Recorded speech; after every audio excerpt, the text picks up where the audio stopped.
तो hello guys, आपका स्वागत है मेरे यूट्यूब चैनल एनिम टाइम पर। जिन्होंने भी पुराने एपिसोड्स नहीं देखे हैं जाकर ज़रूर देख लें। तो आवाज़ के लिए माफ़ी यार, अभी भी गला बैठा हुआ है। खैर शुरू करते हैं बिना किसी बकचोदी के। तो पिछले एपिसोड में हमने देखा रहता है कि जियान फाइनली अपनी आंखें खोल लेता है। ये अब होली फ्लेम को पूरी तरह से डिवोर कर चुका था। अब आगे जियान जैसे अपना फ्लेमिंग मंत्र एक्टिवेट करता है, इसके सामने दो फ्लेम आ जाती है। एक फ्लेम तो जियान के 23 प्रकार के फ्लेम से मिलकर बना रहता है और दूसरा होली फ्लेम रहता है जिसका कलर येलो रहता है। अब जियान अपने डाउकिसी के अंदर देखता है, वहां पर जो इसका फ्लेमिंग बीस्ट था उसके बॉडी के ऊपर ऊपर होली फ्लेम का येलो कलर आ गया रहता है। अब ये जो बीस्ट रहता है इसकी बॉडी जो रहती है लगभग 100 फीट के आसपास रहती है। इस दौरान ये अभी भी उस होली फ्लेम क्रिस्टल की तरफ देख रहा होता है। जियान इस समय पागलों के जैसा हंस रहा था। अंकल लॉन्ग भी इस दौरान जियान से कहते हैं, जियान अपनी हंसी छोड़ो और फिलहाल हम तुम्हारे पावर को टेस्ट करते हैं। जियान भी अब सोचने लगता है इस होली फ्लेम की प्रॉपर्टीज क्या है, मतलब ये किस प्रकार का पावर। अब जियान भी अपनी आंखें बंद कर देता है और फ्लेमिंग मंत्रा से अपने पावर को मोबिलाइज करने लगता है। जियान अपने होली फ्लेम का पावर फ्लेमिंग मंत्रा की तरफ डायरेक्ट करने लगता है। जैसे ही फ्लेमिंग मंत्रा और होली फ्लेम एक दूसरे से टकराते हैं, फ्लेमिंग मंत्रा काफी तेजी से होली फ्लेम को डेवोर करने लगता है और एक यहाँ से अलग ही आवाज भी निकलती है। जियान का माइंड भी काफी तेजी से रेडिएट करने लगता है और आसपास येलो फ्लेम जो रहता है काफी तेजी से चारों ओर फैलने लगता है। जियान को यहाँ पर काफी सारा दर्द भी हो रहा होता है। जियान को इस समय पूरे बॉडी पर जैसे मानो पिन चुभ रहा हो वैसा दर्द हो रहा होता है। पर अब क्योंकि फ्लेमिंग मंत्रा एक्टिवेट हो गया था तो जियान की बॉडी अब धीरे धीरे इसका स्ट्रेंथ बढ़ रहा था। अंकल लॉन्ग पूछते हैं, क्या चल रहा है अभी, क्या सिचुएशन है तुम्हारा। अंकल लॉन्ग को भी नहीं समझ में आता जियान का स्ट्रेंथ इतना ज्यादा कैसे बढ़ रहा है, इस लड़के का रहस्य क्या है। जियान का स्ट्रेंथ जो शुरुआत में 5 स्टार डाउडी के इनिशियल लेवल पर होता है ये बढ़ना शुरू होता है। ये 5 स्टार डाउडी के middle stage, late stage, 5 star डाउडी पीक, 6 स्टार डाउडी, 6 स्टार डाउडी के मिडिल स्टेज, और ये अभी भी नहीं रुकता है।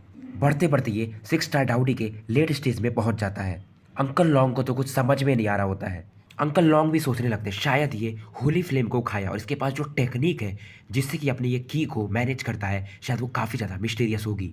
अब जियान फिर से वो स्टोन स्क्वायर प्रकट करता है। एक एक पिलर पर एक एक फ्लेम जाकर इकट्ठा होने लगती है, मतलब जियान की 2300 फ्लेम, और ये जियान को काफ़ी ज़्यादा रेस्पेक्ट दे रही थी, इसके सामने सरेंडर कर दी थी। अंकल लॉन्ग देखने लगते हैं कि जियान लगता है मेडिटेशन स्टेज में चला गया है, शायद इसका सोल फोर्स कहीं और एंटर कर गया है। जियान यहाँ पर एक एम्प्टी स्पेस में होता है।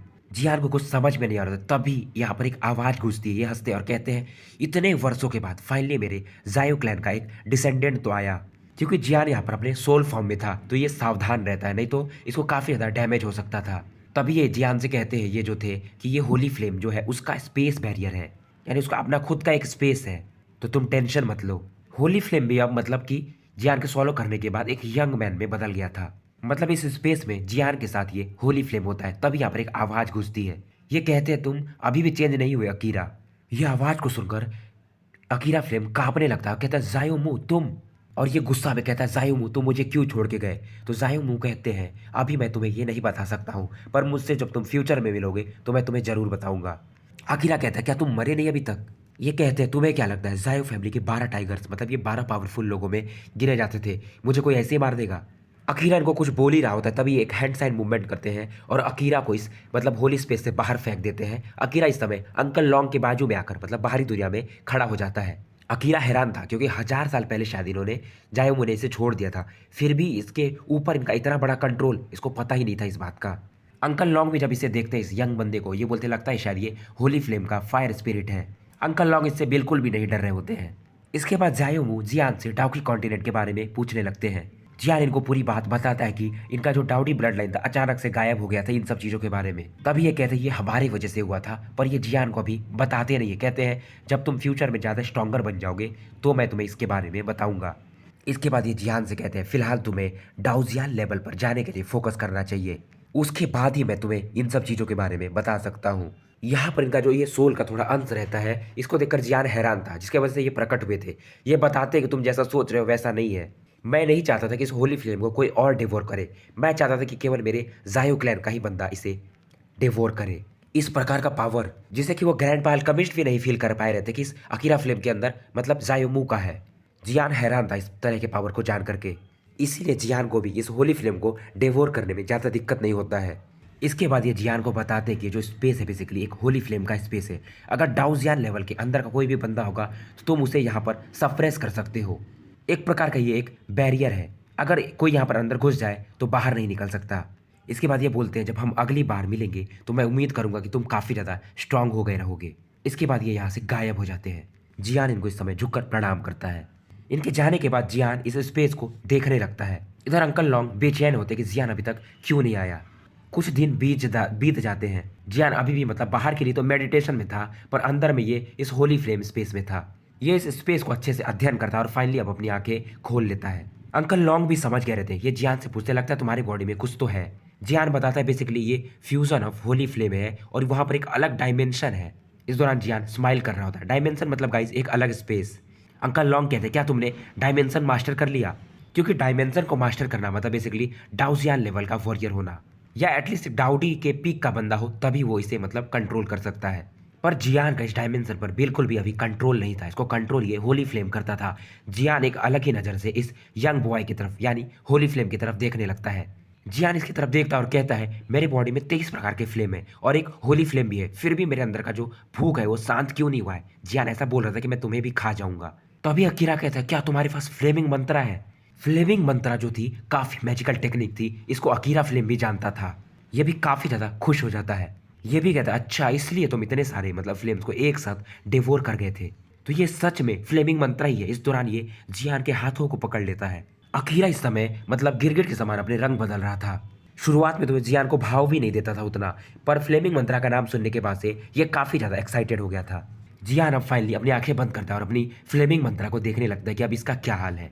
इसके बाद जैसे जियान का ब्रेथ बाहर निकलता है, ये फ्लेमिंग मंत्रा का यानी कि एंशियंट पावरफुल ब्रेथ रहता है। इस ब्रेथ को फील करके अब ये समझ जाता है अकीरा कि ये सच में फ्लेमिंग मंत्र है। अब इस लड़के को तो मैं किसी भी हाल में हेल्प करूंगा और ये मेरा एक दाव है, क्योंकि ये जानता था कि जियान शायद पहला ऐसा बंदा हो सकता है जो कई सारे होली फ्लेम को डिवोर कर सकता है और इससे इसको भी फायदा होगा, अकीरा को। ये भी इवॉल्व होता जाएगा।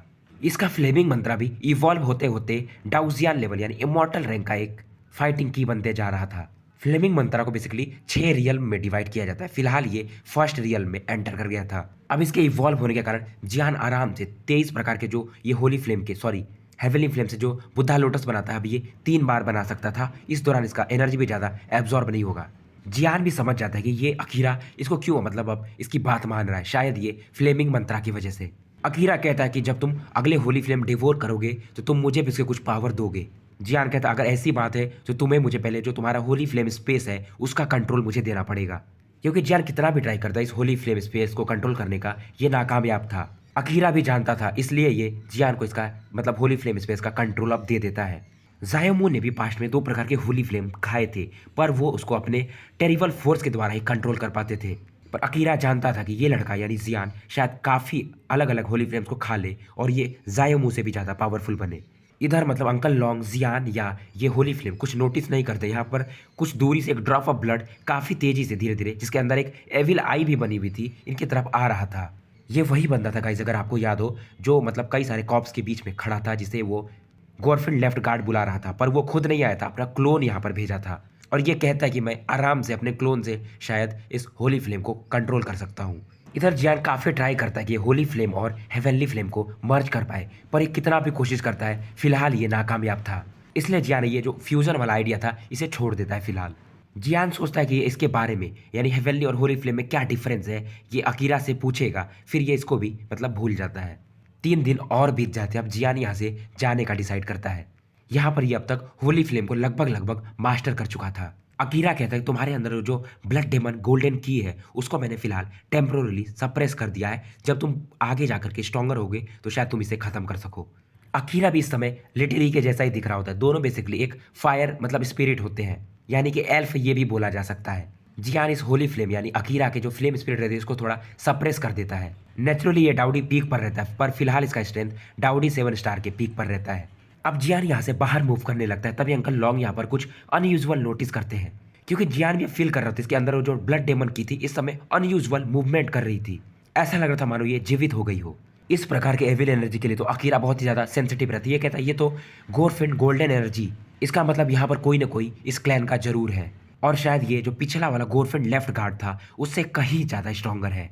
इसके बाद जियान की नज़र एक सामने वाले प्लेन पर जाती है और कहता है बाहर आ जाओ। जियान इस दौरान उधर के डायरेक्शन में अपने होली फ्लेम से अटैक कर दिया रहता है। इतना बोलने के बाद ही वहां से एक पिच ब्लैक ऑरा बाहर आती है और वो आदमी जियान से कहता है व्हाट अ ब्रेव बॉय। हालांकि इसकी वॉइस काफी जेंटल होती है पर इसमें काफी ज्यादा एरोगेंस भरा होता है। अकीरा इसे देखकर इसका चेहरा काफी ज्यादा अगली हो जाता है। अकीरा कहता है ये तो एक ब्लड डेमन है। तभी जियान कहता है ये ब्लड डेमन नहीं बल्कि उसका एक एनर्जी क्लोन है, क्योंकि जियान का सोल पावर, इसका लेवल ही कुछ और था। ये बंदा भी जो इसके सामने होता है कहता मानना पड़ेगा, एक बंदा जो होली फ्लेम कहा सकता है उसका पावर तो काफी टेरिफाइंग होगा ही। तुमने मुझे तुरंत ही पहचान लिया। ये कहता है पर कुछ भी हो आज तुम यहाँ से बच के नहीं जा पाओगे। और इसके बाद इसकी बॉडी में से एक एविल ब्लैक ऑरा बाहर निकलने लगती है। जियान भी समझ जाता है, लगता है ये शायद ट्रू किंग है गोरफिंड्स का। जियान इससे बिल्कुल भी नहीं डर रहा होता क्योंकि ये 6 स्टार डाउडी के लेट स्टेज में था, प्लस इसके पास 23 प्रकार के हेवनली फ्लेम्स और एक होली फ्लेम। जियान इशारे में कुछ कहता है, तुरंत ही अंकल लॉन्ग और अकीरा सामने आके जियान के खड़े हो जाते हैं। पर ये आदमी भी नहीं रुकता है विलमैन, ये जियान की तरफ काफी तेजी से बढ़ रहा होता है और ये जियान के ऑरा को सप्रेस करने लगता है। जियान भी नहीं रुकता, तुरंत ही अपने एंशिएंट जुआन रूलर को निकालता है और उसका 7th layer breaking the sky ruler का 3rd लेवल एक ही बार में यूज कर देता है। और इससे मतलब ये डायरेक्टली इस ब्लैक की पर अटैक कर देता है। पर ये जियान को अपने एक उंगली पर ही इसके अटैक को रेजिस्ट कर देता है। पर ये जैसे उसके बाद चिल्लाता है, यहाँ का स्पेस ही मानो कोलैप्स होने लगता है, बालू ऊपर उड़ने लगते हैं। पर ये ब्लड डेमन जो गाय रहता है वो भी जियान की बॉडी को फील करता है, ऑरा को। ये कहता है इस जियान के पास होली फ्लेम के अलावा भी कुछ पावर्स हैं। हालांकि इसने जियान के एनर्जी को ब्लॉक कर दिया रहता है पर फिर भी जियान के होली फ्लेम के कारण इसका कुछ ब्लैक एनर्जी काफी ज्यादा इरोड हो गया रहता है। ये जियान के 23 प्रकार के फ्लेम्स को देखकर और भी ज्यादा स्ट्रेंज फील करता है। इस दौरान जियान अपने जो मुंह पर खून थोड़ा बहुत आया रहता है उसको पोंछता है, क्योंकि जियान होली फ्लेम और हेवनली फ्लेम को मर्ज नहीं कर पा रहा था। तो जियान एक नया आइडिया सोचता है, ये लॉन्ग ही और अकीरा से कहता है कि तुम मुझे अपना स्ट्रेंथ दो। जियान का ऑरा काफी तेजी से बढ़ने लगता है। ये गोरफिंड भी जब जियान के ऑरा को बढ़ते हुए देखता है और साथ में कई फ्लेम्स को, तो ये कहता है ये लड़का कहीं ये एक्सप्लोड ना हो जाए, क्या ये डरता नहीं है। पर ये कहता है वैसे भी होली फ्लेम भी मेरे सामने एक चींटी है। इसके बाद जियान यहीं पर नहीं रुकता, ये अपनी इमॉर्टल बॉडी को भी सम्मन कर लेता है और ये इसकी बॉडी से इंटीग्रेट मतलब जुड़ने लगती है। अब जियान की बॉडी से एक गोल्डन एनर्जी बाहर आने लगती है। तो गाइस आपको याद होगा ये वही बॉडी है जो डाउडी के पीक वाली बॉडी है जो जियान ने वहां से पाया था। अकीरा क्योंकि अपना पावर जियान को अच्छा खासा दे देता है तो ये काफी ज्यादा इस समय वीक फील कर रहा था। पर ये जियान के गोल्डन बॉडी में भी थोड़े बहुत होली फ्लेम के ट्रेसेस फील करता है, क्योंकि गाइस आपको याद होना चाहिए ये जो बॉडी जिन्होंने जियान को दी है वो भी होली फ्लेम यूज करते थे, इमॉर्टल शायद होली फ्लेम। अकीरा भी समझ जाता है, यानी अकीरा होली फ्लेम कि जियान सिंपल बंदा नहीं है। अब जियान धीरे धीरे इस डाउडी बॉडी अकीरा और लॉन्गी के पावर को कंट्रोल करने लगता है। जियान की बॉडी से मतलब अब स्ट्रेंज फायर निकलने लगती है, इसके हाथों पर 3 अलग अलग ग्रुप ऑफ एनर्जी बीम्स दिखते हैं। तभी ये गोरफिंड जियान से कहता है, ह्यूमन वैसे भी तुम्हारे बॉडी के अंदर ब्लड डेमन की है, तो आज नहीं तो कल तुम मारे ही जाओगे, तो इससे अच्छा तुम मेरे अंदर सरेंडर कर दो। क्योंकि ये भी गोरफिंड भी जानता था, क्योंकि जियान के अंदर उस गोरफिंड लेफ्ट गार्ड का बीज है या ब्लड है, तो अगर ये जियान को कंट्रोल कर लिया मतलब मना लिया तो जियान इनके गोरफिंड गार्ड मतलब क्लैन आर्मी का एक स्ट्रॉन्गर बंदा बन के निकल सकता है। पर जियान इसे मना कर देता है। ये जो तीनों एनर्जी बीम ऑफ लाइट रहती है, जियान अपने पावरफुल फोर्स के कारण इन्हें मर्ज कर लेता है और इस अटैक को पाम के थ्रू गोरफिंड की तरफ लॉन्च कर देता है। गोरफिंड के बॉडी से भी एक पावरफुल ब्लैक एनर्जी ऑरा निकलती है। इस बैटल को तो मेडुसा क्लैन वाले भी फील कर पा रहे थे और इधर मेडुसा टेम्पल के अंदर भी कुछ बहुत मतलब आवाजें आ रही थी। इधर सीन शिफ्ट होता है और मेडुसा टेम्पल को दिखाया जाता है। टेम्पल के अंदर 2-3 लोग और होते हैं, इनका फेस काफ़ी अगली होता है क्योंकि ये मेडुसा टेम्पल से बाहर नहीं निकल पा रहे थे। बेसिकली ये किंग जुआनलिंग और येमो और इसके साथ में एक बंदा और होता है जुआन मिंग। अब तक इन्हें यहाँ पर कुछ भी हासिल नहीं हुआ था। यहाँ पर इस दौरान इन्हें कई सारे स्केलेटन्स नजर आते हैं। येमो कहता है हमारे हिसाब से, मेरे हिसाब से मतलब हम शायद यहाँ पर कई सालों से फंसे हुए हैं। जुआनलिंग भी कहता है कितने साल। जुआनलिंग भी जानता था, हालांकि इसे 7 कलर्ड हाइवन स्वालिंग पाइथन का ब्लड चाहिए था, पर इसे अपने किंग के भी तो मैटर संभालने थे मतलब राज के। तभी किंग जुआनलिंग की नज़र मेडुसा के स्टैचू पर जाती है। इसके अंदर से इसे एक एलियन बीस्ट का मतलब प्रेशर फील होने लगता है। ये कहता है मुझे अब समझ में आ गया हम यहाँ पर क्यों इतने समय से ट्रैप है और हमें कुछ नहीं मिल रहा है, शायद ये स्टैचू ही इसका प्रॉब्लम है। इसकी आंखों को देख करके ये काफ़ी वियर्ड फील करता है। किंग जुआनलिंग अब तुरंत ही अपने हाथों में डेजलिंग फ्लेम्स कंडेंस करने लगता है और ये इस अटैक को मेडुसा फैमिली के उस स्टैचू की तरफ लॉन्च कर देता है। पर जैसे इसका अटैक मेडुसा के बॉडी से टकराता है, यहाँ पर एक ऐसा लगता है मानो मेडुसा जाग गई हो। पर जुआनलिंग वगैरह फिलहाल इस चीज़ को नोटिस नहीं कर पाते हैं। यहाँ पर इन्हें हीरे जवाहरात तो बहुत दिखते हैं पर कुछ खतरनाक चीज़ें नहीं दिखती है। यहाँ पर वो टांग टांग वगैरह भी आई हुई थी, यानी ब्लड मशीनरी ग्रुप वाली। इस दौरान टांग टांग जियान के बारे में सोच रही थी कि वो बंदा सिंपल तो नहीं था। टांग टांग इस दौरान डेप्थ ऑफ द इस टेम्पल से एक टेरिफाइंग पावरफुल फोर्स फील कर रही होती है। इधर काइलिन को और उसकी जो स्पिरिचुअल फॉर्म रहती है उसको दिखाया जाता है। ये बोलती है मुझे लगा नहीं था कि हम सक्सेसफुल हो जाएंगे। तो काइलिन के स्पिरिचुअल पावर का नाम गाइस याद रखना जायो शी रहता है। इधर जुआन मिंग जो होता है स्टैचू ऑफ मेडुसा के सामने कुछ पाता है, तभी जुआन मिंग के कानों में आवाज पड़ती है जियान कहाँ पर है, और एक पावरफुल 10 कलर फोर्स इसके तरफ एक अटैक लॉन्च कर देती है। जुआन मिंग इसे अपने पावर से ब्लॉक करने की कोशिश करता है, पर ये कुछ नहीं कर पा रहा था, मानो इसके जो अंदर का डाउकी हो वही सॉलिड जैसा जम गया हो, और ये मतलब एक पावरफुल अटैक के कारण इसे टेंपल से बाहर फेंक दिया जाता है। किंग जुआनलिंग भी समझ जाता है ये तो हेवन कलरफुल स्वॉलोइंग पाइथन है। इसके बाद इसके सामने एक फिगर प्रकट होती है जो 10 कलर के लाइट्स में दिख रही होती है। इसके अंदर से एक अलग ही रूथलेस ऑरा बाहर आ रही थी। तो जुआन मिंग को बेसिकली काइलिन ने बाहर फेंक दिया रहता है, और दूसरा इसका जो साथी रहता है यानी कियान यिंग, उसकी बॉडी 10 कलर से लपेटी गई रहती है। किंग जुआनलिंग कितना भी ट्राई करता है पर ये इसे छुड़ा नहीं पाता है। तभी किंग जुआनलिंग की नज़र जुआन मिंग पर पड़ती है जो टेंपल से बाहर होता है, ये भी इधर भागने लगता है। अब ये जो जायोशी रहती है काइलिन से कहती है मैं क्या करूं, क्योंकि ये इसकी कंपेनियन स्पिरिट स्नेक रहती है। कालिन के अंदर एक अलग ही भय रहता है, शायद ये जियान को फील कर ली रहती है कि जियान मुसीबत में है। जायोशी इस समय तुरंत ही टांग टांग वगैरह को नोटिस करती है और ये इन पर भी एक पावरफुल अटैक करने लगती है। अब टांग टांग समझ जाती है, तुरंत ही अपने जो साथी लोग रहते हैं उन्हें बाहर करने लगती है और इस 10 cover coloured heaven swallowing python यानी जायोशी के अटैक को ब्लॉक करने की कोशिश करने लगती है। हालांकि जो स्कारमैन था वो जाना नहीं चाहता था, पर टांग टांग इसे जबरदस्ती भेज देती है। अब टांग टांग भी एक मेडिसिनल पिल खाने जाती है, तभी ये जो 10 कलर्ड यानी जायोशी रहती है एक वुमेन में बदल जाती है और इसके हाथों से वो मेडिसिन को पकड़ लेती है। ये कहती है इस मेडिसिनल पिल पे तो उसका टेस्ट आ रहा है, मतलब जियान का, मतलब ये पिल शायद जियान ने बनाया है। इधर जुआनलिंग से ये काइलिन फाइट करने वाली रहती है, तब ये अचानक से छोड़ करके टांग टांग के पास आ जाती है और ये इस फिगर से तुरंत ही पूछती है यानी टांग टांग से कि तुम्हारा और जियान के बीच का क्या रिलेशन है। ये कहती है रिलेशनशिप, वो तो मेरा एक टीम मेंबर है। फिर काइलिन पूछती है तो ये पिल कैसा। ये बताती है क्योंकि हमारे ग्रुप का वो एक एल्केमिस्ट था इसलिए उसने हमें ये पिल दिया है। इसके बाद काइनली मतलब काइलिन इसको कुछ नहीं बोलती है और कहती है लगता है वो अभी भी इतना ज़्यादा एडवेंचरस है।